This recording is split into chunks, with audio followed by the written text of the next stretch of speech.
Second, to preserve divine identity, we must teach our young adults to draw on the power of Jesus Christ and his atonement.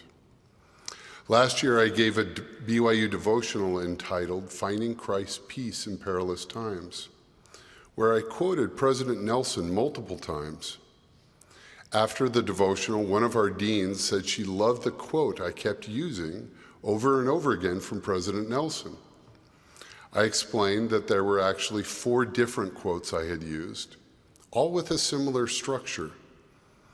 President Nelson has been using a phrased couplet where on the left side of each statement he talks about the difficulty, peril, anxiety, and commotion of the latter days.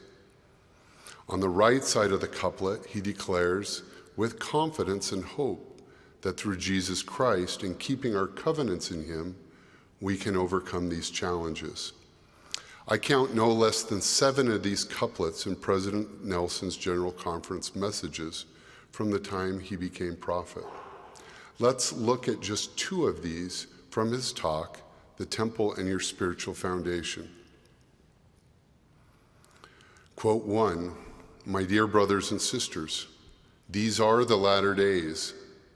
If you and I are to withstand the forthcoming perils and pressures, it is imperative that we each have a firm spiritual foundation built upon the rock of our Redeemer, Jesus Christ." Quote number 2, "The Lord has declared that despite today's unprecedented challenges, those who build their foundations upon Jesus Christ and have learned how to draw on his power need not succumb to the unique anxieties of this era." Again, in both statements, the prophet starts by recognizing the challenges we will face in the latter days. He then follows with a promise that we can overcome these challenges and their associated anxieties as we turn to the Savior and learn to draw on his power. When I first recognized this pattern, I thought that the reference to Jesus Christ meant that if I anchored my testimony on the Savior, I could withstand the trials that were coming in the last days.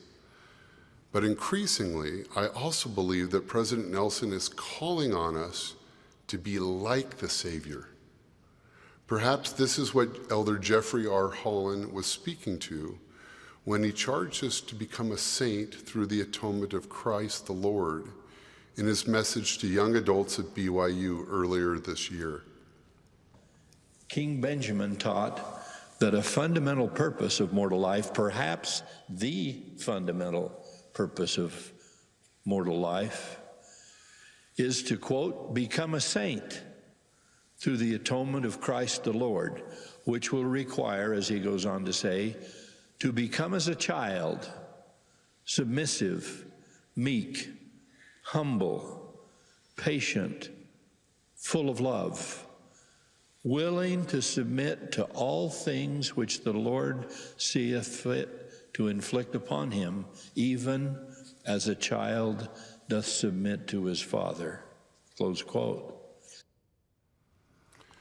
To help young adults know their divine identity and draw on the power of Jesus Christ, we must also teach them to put God first and follow his prophet.